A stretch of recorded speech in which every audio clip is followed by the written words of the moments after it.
18 लोग इन्वॉल्व थे, सभी के सभी अरेस्ट हो गए। तो जो पुलिस की जो अपेक्षित कार्रवाई है वो हो गई है।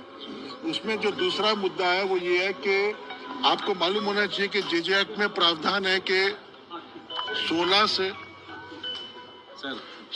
18 बरस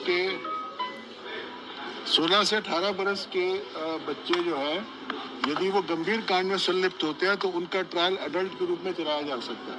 तो इनमें से जो लड़के 16 साल से ऊपर 18 साल से कम है, उनका हम कोशिश करेंगे कि उनका अडल्ट के रूप में ट्रायल चलाया जाए, ताकि उनको कड़ी से कड़ी सजा मिले, ताकि इस प्रकार की गंदी हरकत हमारे नौजवान पुनः ना करें। ये हमारा प्रयास है। मामले में कल आप समीक्षा किए थे जी, आज गिरिडीह से कुछ अरेस्ट पकड़ा गया उसमें। क्या है डिटेल? उसमें देखिए डिटेल्स मेरे पास में है उपलब्ध, अभी मैं तुरंत में नाम मेरे को याद नहीं है, परंतु उसमें एक पूरी चेन थी और कोडरमा एसपी ने कड़ी मेहनत करके 1, 2, 3 ऐसे करीब 10 लोगों को पकड़ा और आखिर में पता चला कि गिरिडीह में ट्रक से पेपर को उतारते समय एक व्यक्ति ने ब्लेड से काट करके एक पेपर निकाला था उसमें से, जिसकी उसने फोटोकॉपी बना करके पूरा वायरल कर दिया।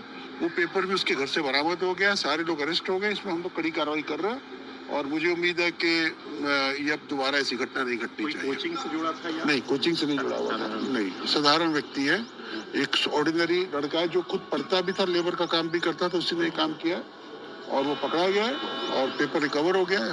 तो कोई सिंडिकेट की बात नहीं?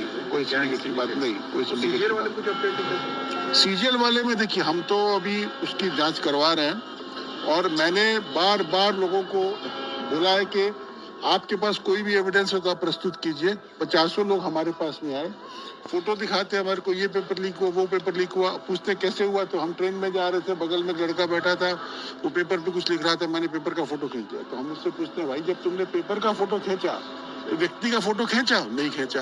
तो हमें कोई भी व्यक्ति के बारे में कोई भी जानकारी नहीं दे पा रहा है।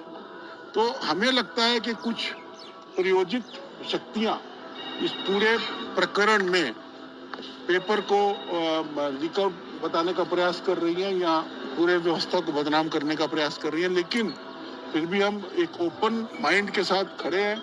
अगर किसी व्यक्ति के पास कोई भी ऐसा एविडेंस हो जो प्रूव कर सके कि पेपर लीक हुआ है, हम लोग उसको देखना चाहेंगे। अभी तक हमें ऐसा कोई भी तथ्य नहीं मिला है जो कि ये प्रूव कर सके इसमें चोरी हुई। फॉरेंसिक रिपोर्ट आ गई थी?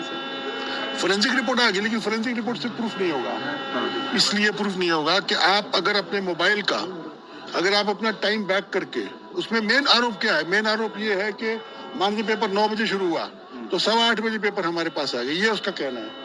तो अगर आप अपने मोबाइल का टाइम को बैक डेट कर देते हैं और फिर किसी पेपर की फोटो खींच के फिर आगे ले आते हैं, तो उसको चेक करने का कोई मोबाइल का तरीका मेरी जानकारी में नहीं है। फोरेंसिक भी उसको जांच नहीं कर सकती है, इसलिए इसको प्रूफ और डिस्प्रूफ करना असंभव है। परंतु मेरा कहना है कि जिन लोगों के द्वारा इस प्रकार की फोटोएं, इस प्रकार के तथ्य दिए जा रहे हैं, तो वो क्यों नहीं हमारे को नाम बताते उन लोगों के जिनके द्वारा ऐसा काम किया गया? एक भी नाम हमें अभी तक नहीं बताया गया, एक भी मोबाइल नंबर नहीं दिया गया।